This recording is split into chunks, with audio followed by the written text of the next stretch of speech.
All right, guys, welcome to the Goss. What's going on? What's the Goss? What's the news?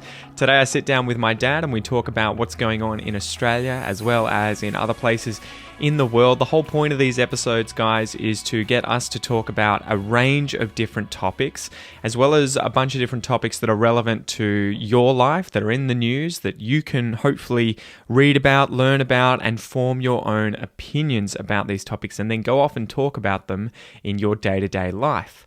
So, today we talk about African black rhino numbers on the rise again because conservationists are working hard. We talk about how winemakers in Australia are salvaging smoke-tainted grapes this year after the worst bushfire season in Australian history. So these grapes have been affected by the smoke from the fires, but Australian winemakers are being very creative in order to save this wine vintage. Then we get on to talk about desert frogs and how there are hundreds of thousands of frogs in the desert and their relationship with water. And we also talk about the Lake Eyre Basin in Australia and why that is such an interesting ecosystem. And then lastly, we talk about the trade in fake orphans in third world countries and sort of the ethics of Western countries like Australia giving money to charities that support this sort of stuff. Don't forget, if you want the transcripts, if you want the MP3s, if you want the full episode videos and everything like that, make sure to sign up for the premium podcast or the Academy memberships at aussieenglish.com.au. And without any further ado, guys, let's get into this episode. Smack the kookaburra on the bum. Let's begin.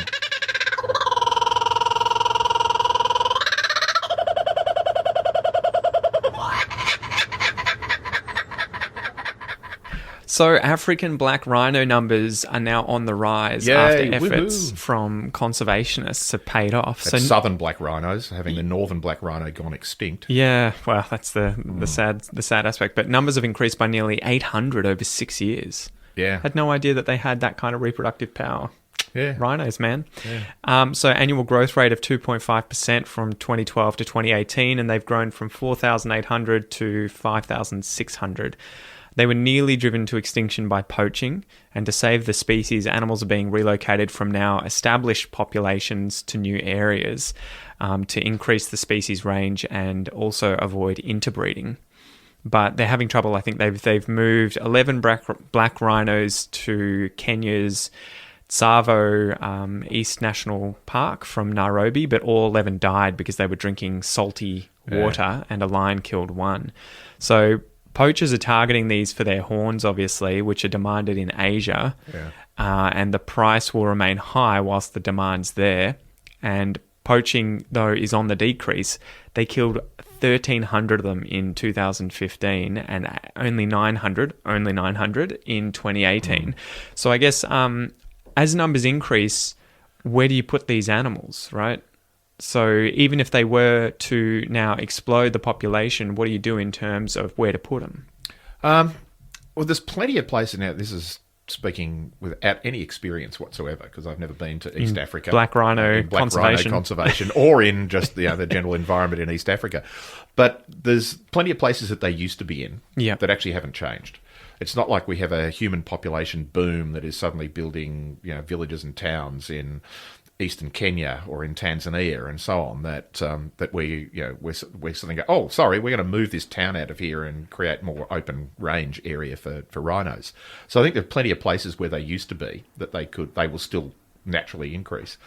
The challenge we have when poaching is the major form of death is that we don't know what the carrying capacity of that country is for those animals. If we didn't have humans as effectively their only predator, because you've got to have a lion that catches the odd one, but that'll be a young one. There's no way a 3-ton rhino is going to get taken by a lion. The lion's not even going to try, let alone compete. Pretty brave lion. They're going to do a fair bit of damage, but so we don't know what that carrying capacity is, which means that we don't know whether or not that country will handle them. You've got to assume that it was okay 200 years ago. And it probably still is, but we don't know, and that's the big challenge we have. If we're going to reduce poaching, hopefully and ideally to zero, then what does that mean? And it might not be where do we put them. It might mean that we just put down. It's not like these national parks in East Africa have got great big fences around them and said, look, we put your little rhino herd over here. You've got to stay there. They'll go wherever they like.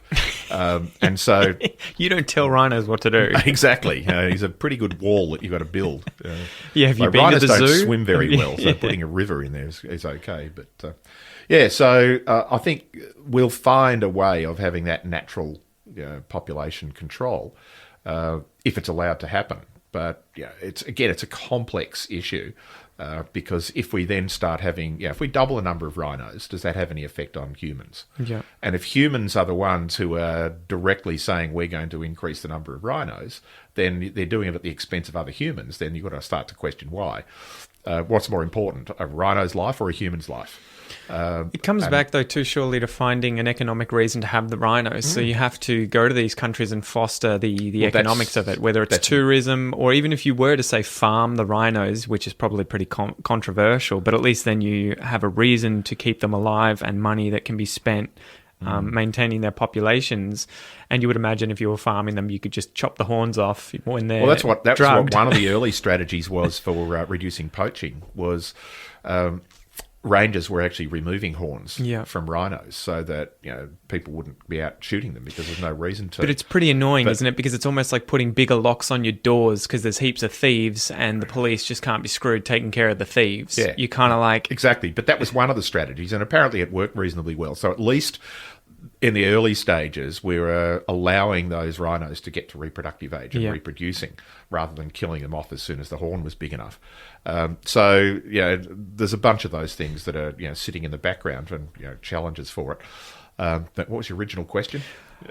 I guess there wasn't one. We were sort of just talking about it. But why are animals like these poached so heavily in Africa? Do you think that it's a combination of things like corruption, the state of the economies over there, as well as this pressure from Southeast Asia mainly? Well, it's pressure from Asia. When you've got one culture that is willing to pay huge amounts of money for a substance, whether it be taking heroin or cocaine it is from interesting. Colombia. In America, that's cocaine, and in China, it seems to be parts of animals. Or if it's taking rhino horns and tiger's testicles. Yeah. And then there's a motivation for people to go and do it. And it's not like we have people from Hong Kong travelling to Kenya to shoot these rhinos and taking the horn and travelling back.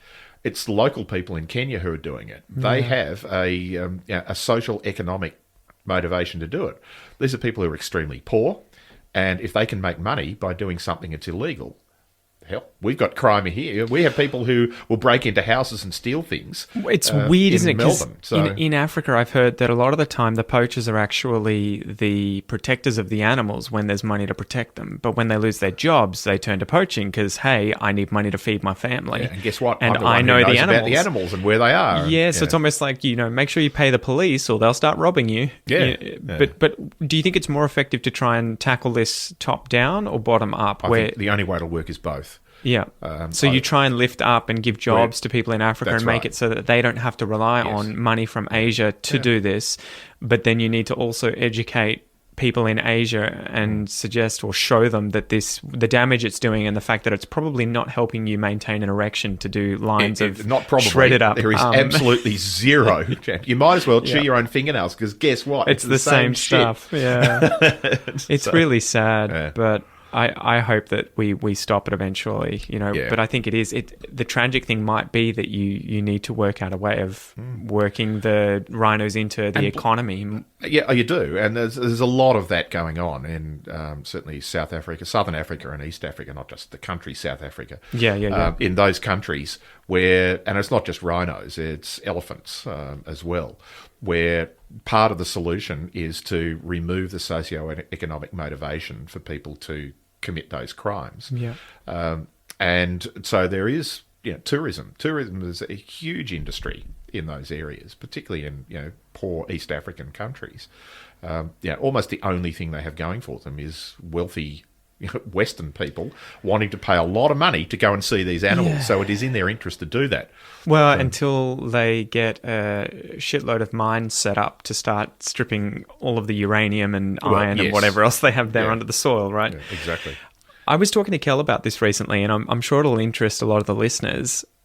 I don't know how much you know of it, but what do you think it is? I've been sort of beating my head against the wall in terms of the corruption in Brazil and South America more broadly. We've been watching the TV show Narcos recently, so that's on the Colombian drug war, but the most recent one's on Mexico, and they started with cannabis, and then they started getting into cahoots with the Colombians to move the cocaine through Mexico into America.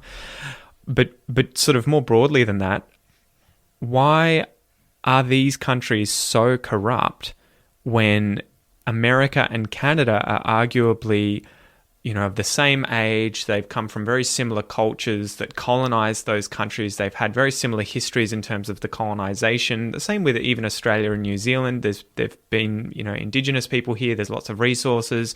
How come we end up with countries like Brazil, which is about the same size, if not bigger than America, probably more fertile and more able to create wealth, in the position it is when it's of an even older age than America? What is it? When it has a Western-ish government, why do certain countries like that maintain such high levels of corruption, whereas others don't? Because you can imagine, sorry to make it such a long question. It's going to be an easy answer. But Australia wasn't always, as anti-corrupt as we are. We still have levels of corruption, but you can imagine a few hundred years ago, we were probably just as corrupt as any other country in the world in terms of having the upper class and the lower class, at heads, and the upper class doing whatever they want. The same with Britain, for sure, right, in terms of corruption. I was reading about the First Fleet, and you learn about so much shit going on behind the scenes. But how did we pull ourselves out of that, and why haven't countries like those in South America maintained that same level with us, in your opinion? I don't know. You heard it here first.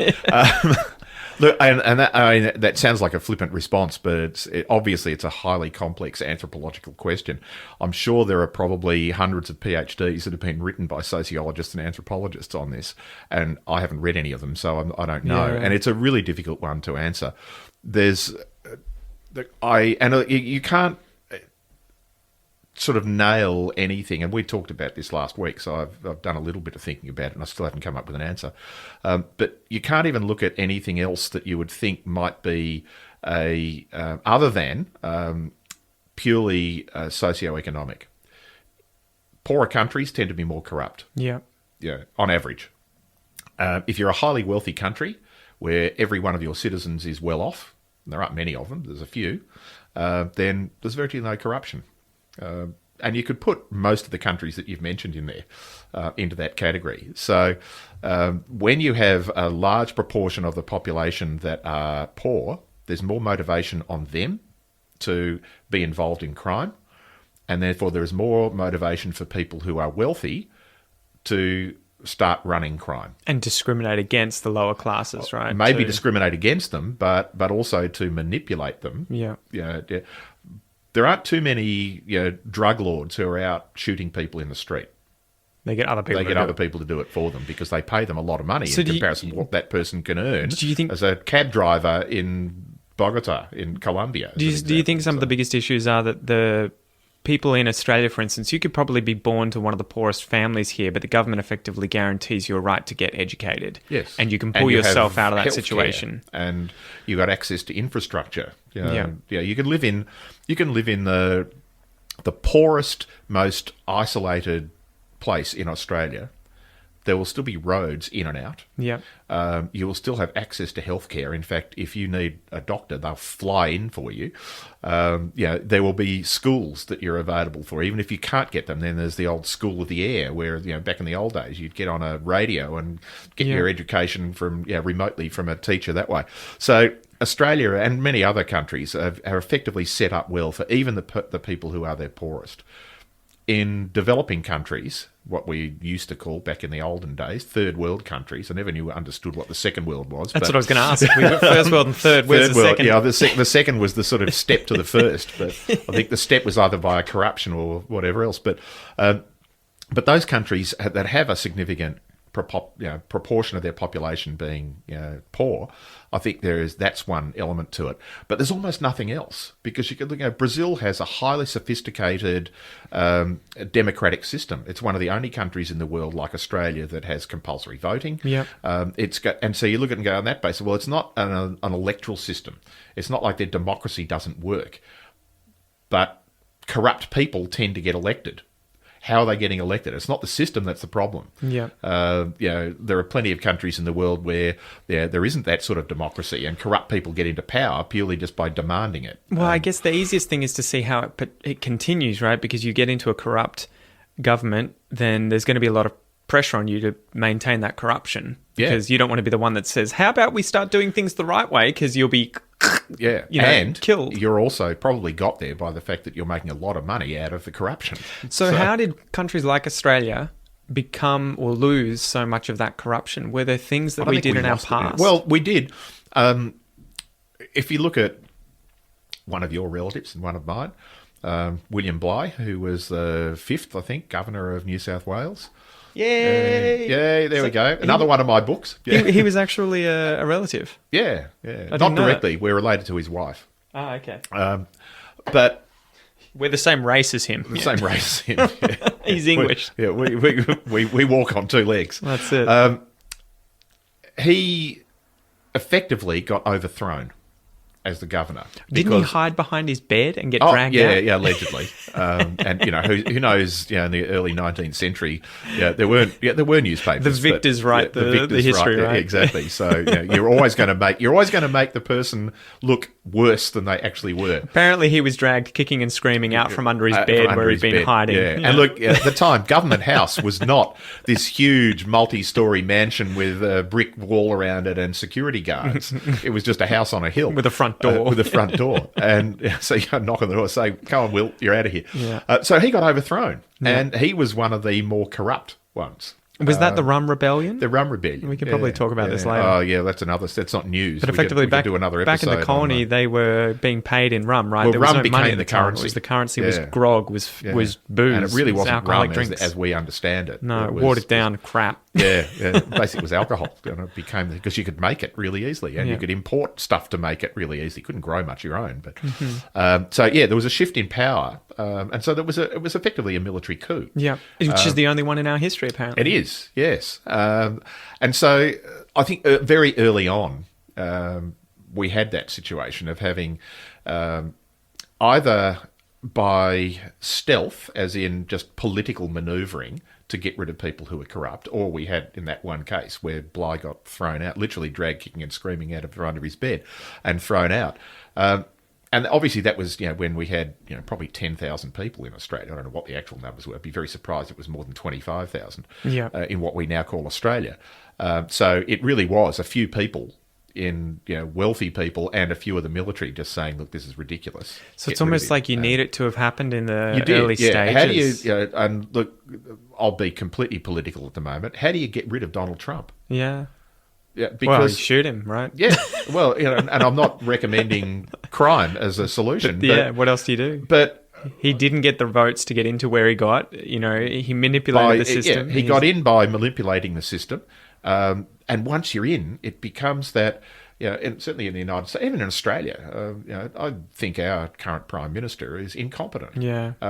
And that's got nothing to do with which side of politics he sits on. Well, he's just a muppet. He's an idiot. He is simply unable to make decisions now when we're in a health crisis around the world. Our country is being run by the Premier of Victoria and the Premier of New South Wales because they are just saying, no, I don't care what Australia says, we're going to do this now, and then the rest of Australia follows suit.